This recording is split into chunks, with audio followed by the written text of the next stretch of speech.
डक्टरले यस्तो पनि हुन्छ चाहिँ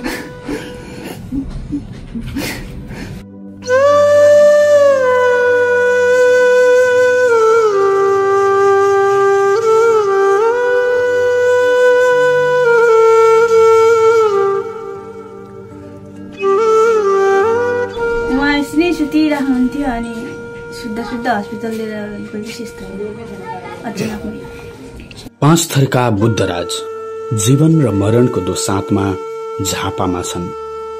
उनी पैसा कमाउन र आफ्नो परिवारलाई राम्रोसँग पाल्न भनेर भारतको कोइला खानीमा गएका थिए। तर आफ्नै शरीरले काम नगर्ने भएपछि उनी अन्ततः स्वदेश फर्किए। एकजना श्रीमती र सानो 5 वर्षको छोराको जिम्मेवारी काँधमा बोकेर उनी अहिले ओछ्यान परेका छन्। उनको कम्मरदेखि मुनिको भाग चल्दैन। उनले अहिलेसम्म कमाएको सबै पैसा हस्पिटलमै खर्च गरिसके। अहिले भने श्रीमतीले हप्तामा ल्याएको 2-3 हजार रुपैयाँ पैसाले उनको औषधि उपचार भइरहेको छ। तर उनलाई राम्रो ठाउँमा लगेर उपचार गराउन भने श्रीमतीले सकेकी छैनन्। बुद्धराज देवान तपाईलाई के भयो भन्छ डाक्टरले? के भन्छ डाक्टरले? यस्तो पनि हुन्छ चाहिँ ब्रेनमा टिभी भयो भनेको छ। तपाईँ कहाँ इन्डियामा जाँदा यस्तो भयो? काम गर्दाखेरि यस्तो भयो। कस्तो दुखाइ के हुन्छ? कहाँ दुख्छ? तपाईँको कम्मरदेखि मुनि त चल्दैन भन्ने कुरा छ हो। के हुन्छ तपाईँलाई पीडा? त अब हामीलाई त थाहा हुँदैन हजुरलाई के पीडा हुन्छ? जिउ सबै दुख्छ।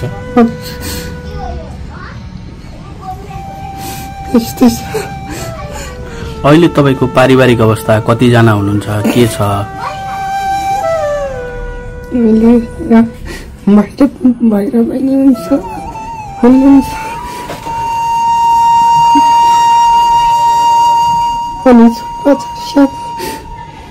एउटा छोरो हो।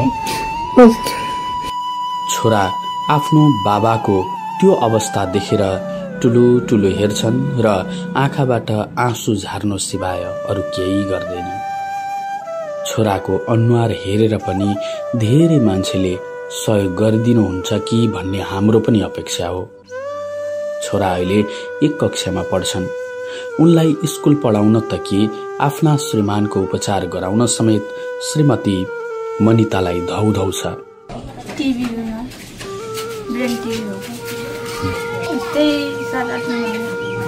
इन्डिया उहाँ नै सुतिराख्नुहुन्थ्यो अनि शुद्ध हस्पिटल लिएर गएपछि अचानक त्यहाँबाट बिराम भएको थाहा पाएपछि नेपाल आउनुभयो? बिराम भएर हस्पिटल राख्यौँ त इन्डियाको हस्पिटलमा। अनि उता राखेर यस्तै 3 हप्तामा पछाडि यता लिएर आएको नेपाल। अहिले त खालि टिभीको दबाई मात्रै खानु हुँदैछ। उता नेपालमा कुन हस्पिटलमा देखाउनु भएको? अस्ति मेची हस्पिटलमा। अलिक सुधार हुँदैछ? छैन।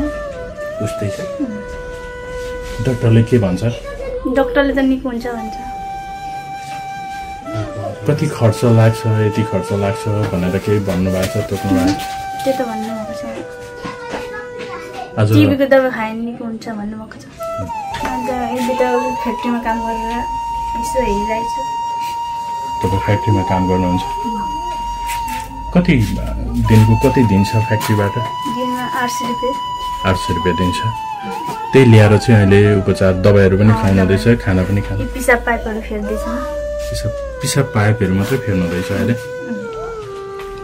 तपाईँले टिभी भएको भन्नुभयो, ब्रेन टिभी होइन? ब्रेन टिभीको औषधि सरकारले निःशुल्क दिन्छ अथवा फेरि त्यो दबाई फेरि दिनुहुन्छ? तपाईँले सबै किन्नुपर्छ यो घाउ यो गर्नेले चाहिँ। अहिले उहाँको शरीरमा घाउ पनि छ? घाउ चाहिँ यता पनि छ अनि पछाडि। नजिकैको प्लाई फ्याक्ट्रीमा जान्छन् र यसो दिउँसो एकछिन काम गर्छिन्। त्यही काम गरेको 2-3 हजार रुपैयाँले उनको घर खर्च पनि चल्नु छ र श्रीमानको उपचार पनि गराउनु छ। उनी अहिले बिर्तामोड 9 मा भाडामा बसिरहेका छन्। उनलाई यसो बाहिर फेर लान पनि श्रीमतीको आवश्यकता छ। उनी दिउँसो प्लाई फ्याक्ट्रीमा काम गर्न जान्छन् र बेला बेला काम छोडेर श्रीमानको रेखदेखमा पनि आउँछिन्। त्यसो गर्दा उनको कमाई पनि धेरै छैन, तर जसो तसो परिवार पाल्नुपर्ने बाध्यता पनि छ। तपाईँ हामीले थोरै सहयोग गर्ने हो भने बुद्धराजको जीवन बाँच्न सक्छ। खोइ इन्डियामा हुनुहुन्थ्यो, उता कोइला काट्नु हुनुहुन्थ्यो, उतै बिहे गर्नुभयो, उतै बस्नु भएको थियो। अनि सानो नानी पनि जन्मेको छ एउटा बदा। अनि उतै हुनुहुन्थ्यो कि सबैजना। अनि पछाडि बिरामी हुनुभएछ। अनि खबर आयो। अनि म नि हस्पिटल गएको थिएँ। म त्यहाँ पुग्दाखेरि अस्ति लगिसकेको थियो। अनि त्यतिखेर चाहिँ के भन्नु भने ब्रेन टिभी भन्ने चाहिँ निस्क्यो। अनि त्यतिखेर अगाडि चाहिँ अलिअलि खुट्टाहरू चल्थ्यो। अनि त्यहाँ लगेर उपचार गर्नु थाल्दाखेरि चाहिँ फेरि त्यसरी हात त्यो खुट्टा चाहिँ जस कमरदेखि मुनि चाहिँ नचल्ने भएको। अनि के भयो भनेर धेरै एमआरआईहरू गऱ्यो। निकै दिन 15-20 दिन हामीले त्यहाँ इन्डियाको हस्पिटल राख्यौँ, निङ्ग्रिक भन्ने हस्पिटलमा। अनि त्यहाँदेखि उपचार गऱ्यौँ। अनि उता उनीहरूले कमाएको पैसाहरू सिद्धि अलिअलि थियो, सुँगुर यसो के पाल्नु भएको रहेछ भाउजूले, त्यहाँहरू बेचबाच गऱ्यौँ, उता त्यता गऱ्यौँ। अनि त्यहाँहरू सक्यो। अनि पछि उता राख्नु नसक्ने भयो। अब कमाएर खुवाउने पनि नहुने हो। अनि अब सानो नानी पनि थियो। अनि त्यहाँदेखि हामीले यता लिएर राखेको। अहिले यहाँ भाडामा बस्नु भएको छ? हजुर, भाडामा। अब एकजनाको कमाइले भाडा पनि तिर्नु पर्यो, खान बस्न पनि पर्यो होइन। अनि अरू जस्तो शरीरले घाउ निस्किएको रहेछ, औषधि उपचार पनि गर्नु पर्यो। कतिको सम्भव भइरहेछ यो? अब अहिलेसम्म त सुख दुःख उता त्यता गरेर गरिरहेको थियौँ। अब अहिले निकै गाह्रो नै छ। किनकि अब एकजनाको कमाइले, अब भाउजूको कमाइले गाह्रै छ। अब मैले पनि सकेसम्म गरेको। अब यहाँदेखि उता अब म पनि एक्लै छु। बिर्तामोड नगरपालिका वडा नम्बर 8 र वडा नम्बर 9 को भवनको नजिकै उनी भाडामा बसिरहेका छन्। तर उनका बारेमा धेरैलाई थाहा छैन। कोठा पनि धेरै ठाउँ खोजेपछि अन्ततः यहाँ भेटिएर उनीहरू बसेका हुन्। तर जीवन बाँच्नु पनि छ, बचाउनु पनि छ। अनि बिहान बेलुकाको दुःख जेलो हातमुख जोड्नु पनि छ। त्यो सबै गर्नका लागि उनीहरूसँग पैसा छैन। श्रीमती भन्छन् कहिलेकाहीँ हातमुख जोड्ने चामल हुन्छ, कहिलेकाहीँ त्यो पनि हुँदैन। तर के गर्नु, बाँच्नु नै छ। श्रीमानलाई राम्रो ठाउँमा लगेर उपचार गराउने रहर पनि छ, तर साथमा पैसा छैन।